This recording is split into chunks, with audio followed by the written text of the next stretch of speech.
questions for you, sir. What do you remember about this time? I remember a lot about it. Do you want to know what I remember?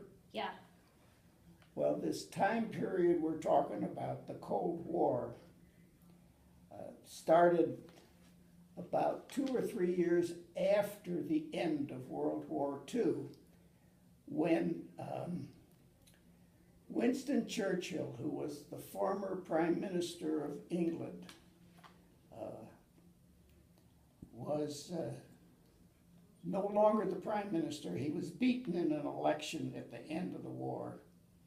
And he came to an area called Fulton, Missouri, which was only 100 miles from where we lived.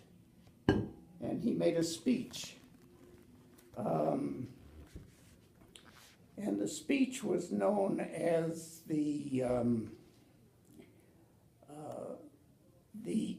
I'm trying to think of what it was, the Iron Curtain speech. And what he said was, in about 1947 or 48, an Iron Curtain descended across Europe with Russia on the one side and the countries it had conquered. And what were the Allies in World War II on the other side of this wall, separating communist Russia from the democracies on the West. And that was the beginning of the Cold War. What I can remember about the era is the immense fear that Russia would go to war with the United States. And it caused a great deal of fear in the United States to some extent. Some people were very fearful of Russia. And it may surprise a lot of people to know that in that time, in the late 1940s and early 50s, people built bomb shelters in the United States, and they put food and water in those shelters in case Russia bombed the United States, and they could go into their air raid shelters and live. It was very foolish because there were no really government air raid shelters, so just the people who had big houses and could afford to do it did this.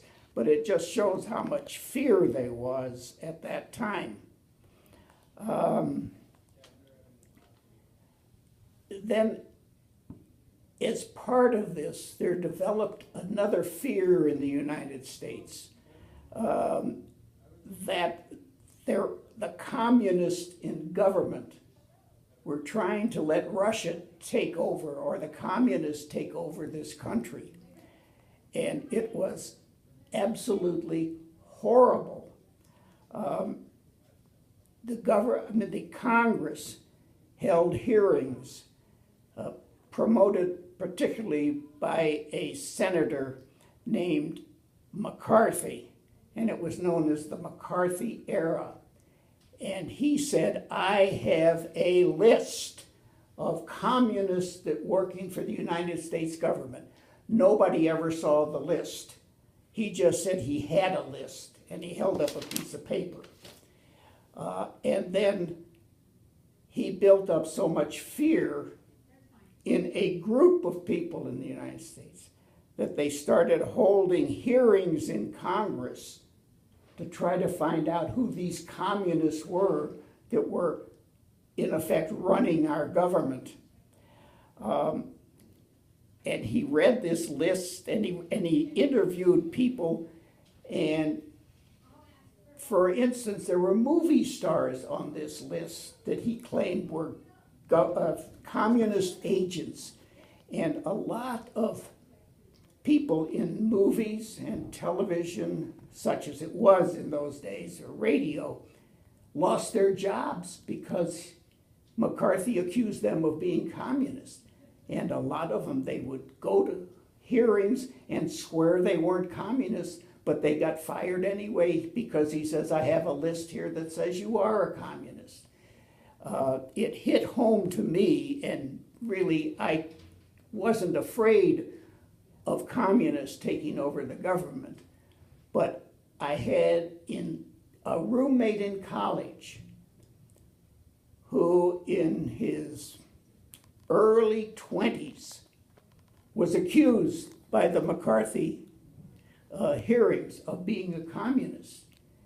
And he defended himself, and he was cleared. They could not find anything in his background except for the fact that he worked for some small agency in the government that made him a communist. And he was not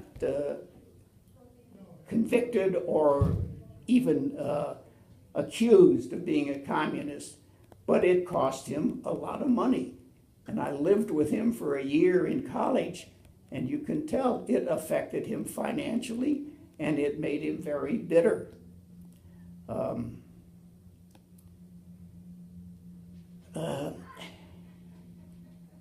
That's basically what I can remember about that part of the Cold War, was the fear that the government, at least in the Senate, had of supposedly communists taking over our government, of which there was not one bit of fear. That was true. It was all this man who was given the name of a demagogue, if you've ever heard that phrase before, but it's a horrible person. And they finally did get rid of him because the Senate called some people to testify, and they told the truth, that we weren't bothered by communists. And there are some famous speeches at that time from prominent government and well-known people, lawyers, that testified against him. And his threat ended, and he was never a senator after that. Another question, TJ? Thank you. Yeah. How did things change in you and your family? During that period of time, not much. I mean, basically, we didn't have much effect on us personally. We weren't communists. We weren't even close to being communists. But the only thing that changed in my life was when I went to college and roomed with this man who had been accused, and it made me very bitter, as he was. Not as bad as, I wasn't as bitter as he was, because it affected him financially and in his schoolwork. But it didn't really affect our family at all. The whole Cold War era. Okay. So another question: what scares you and worries you about this time? Well, I think what I've just said really covers that.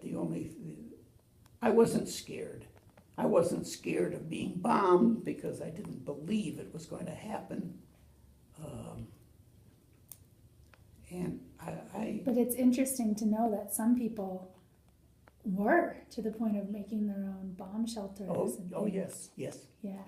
My wife has a cousin who built a bomb shelter. Yeah. I mean, If you maybe can imagine that, Deanna, like a bomb shelter here, we don't think of that, right? So that's pretty. no, Yeah. and you know, where we lived in St. Louis, in the center of the country, Yeah. we weren't going to be bombed even if the war started. It would start on the coast, either the East Coast. Well, it would be the East Coast. It was, Right. but No, but they did. Or They did. I mean, naturally, there were contractors who loved the idea of charging people to build a bomb shelter, and I guess stores sold out of bottled water and stuff, but there was no bomb shelters like they were in England during World War II. They didn't have subways and different. that kind of thing. What's your next question, DG? Yeah. How do you think the government handled this time in history? I think very poorly to a great extent. I think that there was a fear of McCarthy in the Senate, which was, I think, completely unfounded. And I would have thought that the Senate, having some very, very intelligent people in it at that time, and people in government, even the president, should have stepped in and, in effect, done something to put it bluntly, shut him up. But they didn't. They were so afraid of this man and what he could do. He could tell Dwight Eisenhower was the president. How could he be afraid of Joe McCarthy? But he didn't step in to stop it.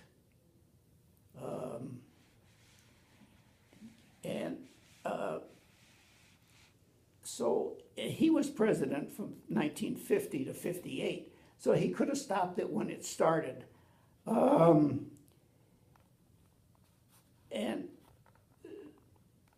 this man he particularly was very popular. Eisenhower, followed by Kennedy, I believe, 48, 50, no, 52 to 60. Sure, Kennedy came in, but it was over by then. The fear of communists was over by Kennedy. But it started, Eisenhower is actually president until whenever 40, into 59, beginning of 59. But nobody did anything. They were also afraid of this man.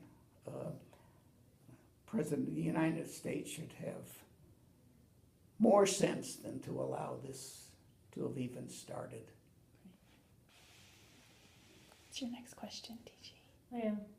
What could the government have done differently?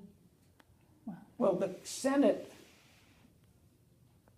if you call the Senate, then I call it part of the government. Depends on I know you're using the phrase government, and I don't blame you, but there's the Congress, and then there's the president. But the Congress,